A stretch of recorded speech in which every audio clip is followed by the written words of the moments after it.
Hello दोस्तों, आज हम लोग इस वीडियो में देखेंगे chemical properties of carbon compounds के दो और यहाँ पे प्रॉपर्टीज़, क्योंकि पिछले वीडियो में हमने बात कर लिया था कंबशंस का, ठीक है ना। हमने बात कर लिया था आपका सब्स्टिट्यूशंस का। इस वीडियो में हम लोग देखने वाले हैं थर्ड टाइप का जो प्रॉपर्टीज़ है उसके बारे में, ठीक है। तो थर्ड टाइप का अगर हम प्रॉपर्टीज़ की अगर बात करें तो वो होता है हम लोग का एडिशन रिएक्शंस। तो एडिशंस रिएक्शंस का अगर बात करें तो क्या हो सकता है।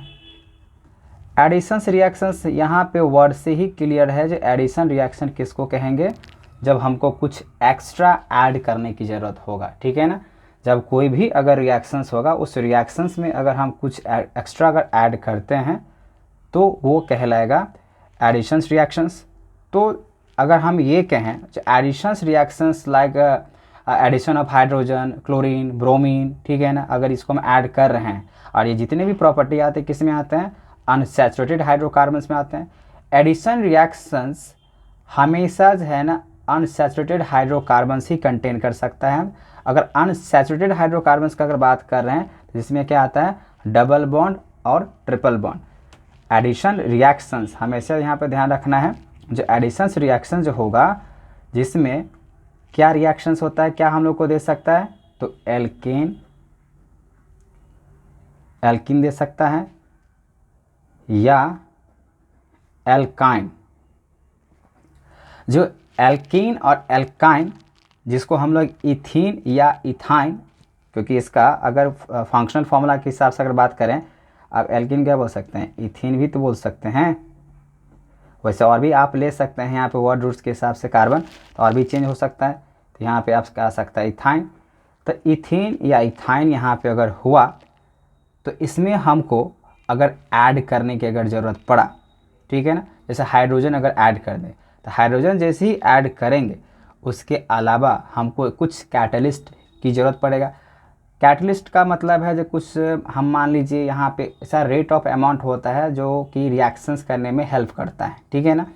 तो अगर हम आपको एग्जांपल के हिसाब से अगर बताएं, जैसे मान लीजिए इथेन को रिएक्ट कर लें हाइड्रोजन के साथ, तो वो जब हीट किया जाएगा किसके प्रेजेंस में, निकेल के प्रेजेंस में, तो वहाँ से निकल कर आएगा आपका इथेन जो कि बन जाएगा सैचुरेटेड। जैसे देखिए CH2 डबल बॉन्ड CH2, तो ये आपको पता है क्या है, इथीन है, इसको हम बोल सकते हैं इथीन। अच्छा, ये जो इथीन हुआ इस इथीन को आप कह दिए फिलहाल डबल बॉन्ड के साथ है तो क्या होगा, अनसैचुरेटेड होगा, ठीक है। शॉर्ट फॉर्म में लिख दिए, जो इथीन है यहाँ पे क्या है, अनसैचुरेटेड है। जब हम इस रिएक्शंस में अगर हाइड्रोजन को अगर ऐड करते हैं तो यहाँ पे निकेल के कैटलिस्ट में अगर बात करें, निकेल के कैटलिस्ट में अगर बात करें, जब हीट दिया जाएगा तो क्या निकल कर आ जाएगा, CH3 सिंगल बॉन्ड CH3, जिसको हम कह सकते हैं यहाँ पे इथेन, मतलब ANE हो गया, जिसको आपको पता ही है एल्केन के हिसाब से नाम से जानते हैं। फिलहाल जो इथेन है जिसको कह सकते हैं हम लोग सैचुरेटेड, ये क्या हो जाएगा, सैचुरेटेड हाइड्रोकार्बन्स, ठीक है। तो ये एडिशन ऑफ हाइड्रोजन, जब कोई रिएक्शंस में अगर हाइड्रोजन को हमने ऐड कर दिया, लेकिन ध्यान रखना है वो अनसैचुरेटेड ही होना चाहिए, अनसैचुरेटेड वाले में ही हम हाइड्रोजन को ऐड करते हैं, ठीक है ना। जब अनसैचुरेटेड जो कि आपको इथेन हुआ यानी कि लगा दिए इथाइन होगा, अगर इसमें अगर हम लोग हाइड्रोजन को अगर ऐड कर देते हैं तो जैसे ही हाइड्रोजन ऐड होगा तो हम लोग को निकल के आएगा सैचुरेटेड हाइड्रोकार्बन्स, ठीक है ना। और इसी प्रोसेस को बोल सकते हैं हाइड्रोजनेशंस, ठीक है। अगर हम आपको यहाँ पे अगर बात कहें एडिशन ऑफ हाइड्रोजन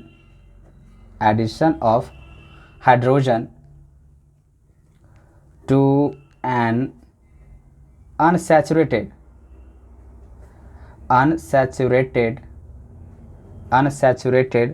हाइड्रोकार्बन्स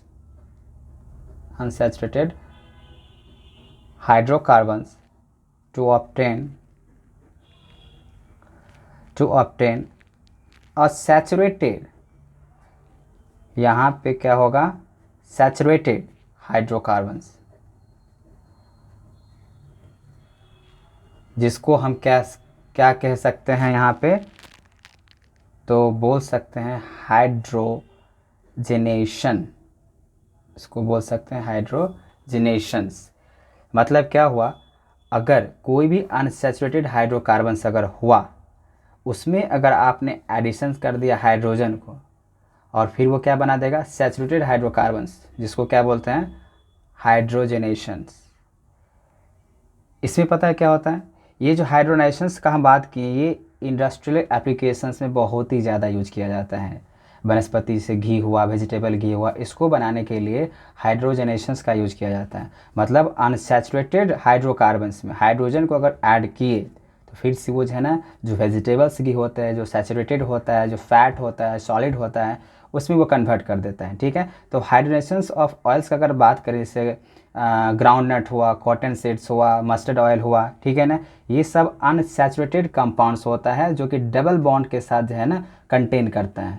इसको अगर हम ये कहें जो लिक्विड स्टेट में, रूम टेम्परेचर में अगर यहाँ पे अगर रखना चाहें, जो कि सैचुरेटेड प्रोडक्ट होता है, जो सैचुरेटेड प्रोडक्ट होगा जिसको वेजिटेबल घी या वनस्पति बोल सकते हैं, जो कि पता है कैसा होता है, सेमी सॉलिड होता है। जो वनस्पति घी होगा या वेजिटेबल्स घी का बात कर रहे हैं, वो क्या होता है, सेमी सॉलिड होता है। ठीक है, इसको रूम टेम्परेचर में भी हम लोग ऐड रख सकते हैं। तो addition of hydrogen, addition of hydrogen, जिसको क्या कह सकते हैं, हाइड्रोनाइजेशंस। सिंपल से वर्ड है, addition, addition of hydrogen, addition of hydrogen, addition of hydrogen को क्या कह सकते हैं आप, यही हाइड्रोजनेशंस। ठीक है, जिससे क्या होगा, हम लोग को कोई भी अगर वेजिटेबल ऑयल हुआ जो कि अनसैचुरेटेड होता है, ठीक है ना, जैसे उसमें हाइड्रोजन का ऐड करेंगे निकेल कैटलिस्ट या कोई भी हीट के साथ, ठीक है ना, इसमें अगर हम कहें निकेल अगर कैटलिस्ट के साथ अगर हीट कर रहे हैं तो हम लोग को वेजिटेबल घी निकल के आ जाएगा। चलिए यहाँ पे जो है ना, इसको हम लोग रिएक्शंस को देखते हैं, इसका रिएक्शंस कैसा होना चाहिए। मान लीजिए यहाँ पे carbon, carbon double bond carbon, यहाँ पे आपको जितना हाइड्रोजन जोड़ना है आप जोड़ सकते हैं, लेकिन स्टेबल वैलेंसी होनी चाहिए। ठीक है, अब जैसे ही मान लीजिए ये वेजिटेबल ऑयल है, वेजिटेबल मतलब क्या, लिक्विड स्टेट में यहाँ पे है, ये आपको जो दिख रहा है इसको हम बोल सकते हैं ये लिक्विड स्टेट में होता है, हमेशा याद रखना है आपको। अगर लिक्विड स्टेट में है तो इसका मतलब ये जो माना जाएगा फिलहाल यहाँ पे, ये अनसैचुरेटेड है, इसको बोल सकते हैं अनसैचुरेटेड, ये अनसैचुरेटेड होता है। और जब ये अनसैचुरेटेड है और जैसे ही इसमें हाइड्रोजन को ऐड किए अनसैचुरेटेड लिक्विड्स में, ठीक है ना, जैसे ही हम यहाँ पे हाइड्रोजन का ऐड किए तो निकेल के कैटलिस्ट में, निकेल के कैटलिस्ट में अगर हम बात करें तो यहाँ पे हीट देंगे, और हीट देने के बाद यहाँ पे जो फॉर्म होगा सिंगल बॉन्ड, क्योंकि हम आपको डेफिनेशन ही बता दिए, तो सिंगल बॉन्ड के साथ जो है ना, यहाँ पे जो कि सैचुरेटेड माना जाएगा, यहाँ पे क्या माना जाएगा, जितना कार्बन हाइड्रोजन है आप उसको जोड़ सकते हैं, स्टेबल करना है आपको। ठीक है ना, तो यहाँ पे जो निकल के आया इसको बोलते हैं vegetable,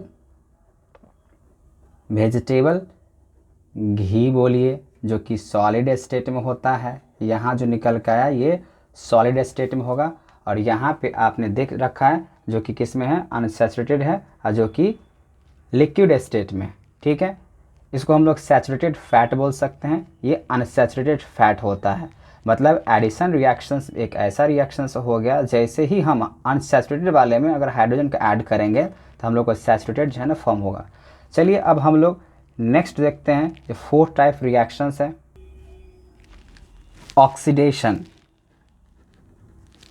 oxidation, oxidation, yes, oxidation आपने चैप्टर फर्स्ट में भी नाम सुना होगा, जो ऑक्सीडेशंस क्या होता है, ऑक्सीडाइजिंग एजेंट क्या होता है। ठीक है, तो ऑक्सीडेशंस का मतलब होता है कंट्रोल ऑफ कंबशंस। ऑक्सीडेशंस का अगर हम बात कहें एक वर्ड में तो इसका 1 वर्ड आंसर हो सकता है, ये कंट्रोल करता है कंबशंस को, ये कंट्रोल ऑफ कंबशंस का बात हम कह सकते हैं।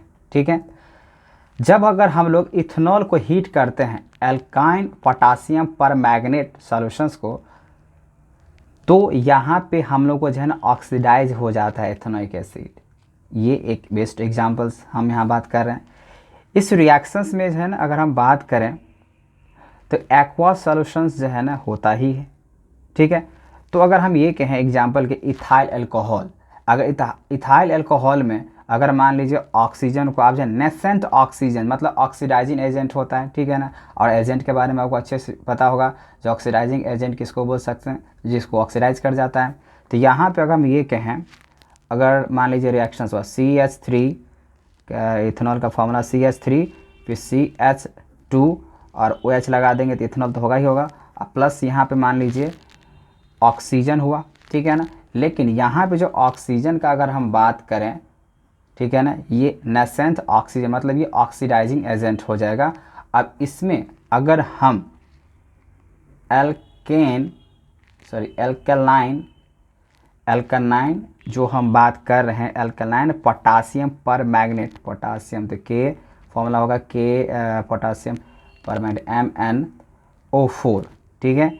और इसको हीट के प्रेजेंस में अगर हम बात कर रहे हैं, या तो ये क्या हो जाएगा एसिडिफाइड हो जाएगा। तो एसिडिफाइड जो होगा वो क्या हो सकता है पोटासियम डाइक्रोमेट, तो एसिडिफाइड ये भी लिख सकते हैं आप। देखिएगा NCERT बुक में आपको जो है ना ये रिएक्शंस आपको दिया होगा, NCERT नहीं और भी बुक में होगा। तो एसिडिफाइड जैसे इसका क्या हो सकता है K2Cr2O7, इसको हम लोग क्या बोल सकते हैं, ये थे एल्काइन और ये हुआ हम लोग का पर मैग्नेट। और यहाँ पे अगर बात करें पोटासियम डाइक्रोमेट, अब ये जैसी हम बात करें तो इसका रिएक्शन का इथेनोइक एसिड COOH होता है, अब प्लस में आ जाएगा हम लोग का वाटर, ठीक है ना, प्लस में आ जाएगा हम लोग का water.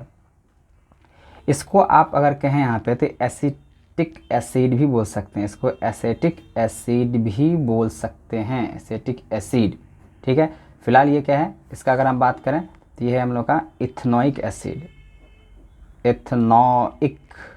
Oic acid, carboxylic acid आपने पढ़ा होगा, ठीक है ना, उसी में एथेनोइक एसिड। तो यहाँ पे हुआ ऑक्सीडेशंस, तो ऑक्सीडेशंस यहाँ पे बस इतने समझने हैं। जो जनरली इसमें क्या होता है, जो इथेनोइक एसिड जो फॉर्म होता है ऑक्सीडेशंस इथेनॉल, तो इसमें strong oxidising agent ethanoic acid, ये इसको हम लोग एसिटिक एसिड भी बोल सकते हैं। जो ऑक्सीडेशन ऑफ इथेनॉल वो टर्न कर देगा ब्लू लिटमस पेपर से रेड, क्योंकि ये एसिड है। और इथेनोइक एसिड का अगर बात करें जो pH स्केल होता है वो लमसम अप्रॉक्स अगर बात करें 4 के हिसाब से होगा, ठीक है। अब जैसे ही ये अगर हम रिएक्ट करेंगे तो ये जो ब्लू लिटमस पेपर होगा वो रेड में कन्वर्ट कर देगा, ठीक है। तो ऑक्सीडेशन रिएक्शन किसको बोल सकते हैं, समझ में आ जाना चाहिए आपको।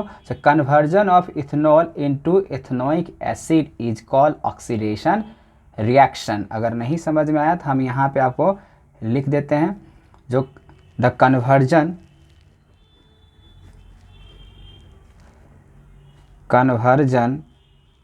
ऑफ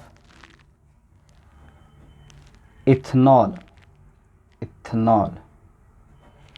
into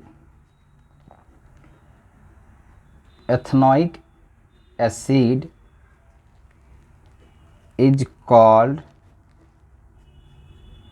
an oxidation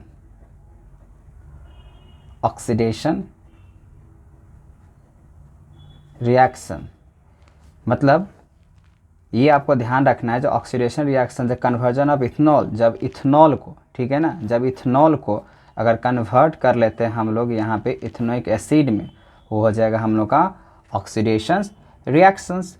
क्यों होगा, बिकॉज ऑक्सीजन जो है ना इसमें ऐड कर लेते हैं। जैसे ही ऑक्सीजन इसमें ऐड कर लिए तो इस कन्वर्जन में हम लोग देखे थे जो अल्कोहल जो ऑक्सीडाइज कर जाएगा और उसके कॉरस्पॉन्डिंग जो है वो कार्बोजेलिक एसिड जो कि क्या होता है स्ट्रॉन्ग ऑक्सीडाइजिंग एजेंट कहलाता है। जो कॉरस्पॉन्डिंग उसका बात करें कार्बोजेलिक एसिड स्ट्रॉन्ग एजेंट के साथ यहाँ पे प्रोड्यूस करेगा। तो यहाँ पे हम लोग देखे हैं जो केमिकल प्रॉपर्टीज ऑफ कार्बन्स का, ठीक है ना, जो कि 4 था, कंबशंस रिएक्शंस, दूसरी बात हम कहें तो जो कि था सब्स्टिट्यूशंस रिएक्शंस, और तीसरा अगर हम बात करें तो था हम लोग का एडिशंस रिएक्शन, और फोर्थ अगर हम बात करें तो ऑक्सीडेशंस रिएक्शंस। आपको रिएक्शंस याद रखने हैं और इक्वेशन जो दिए हैं रिएक्शन के साथ वो आपको याद रखने हैं, बहुत ही काम देगा, इसको याद कर लेने हैं।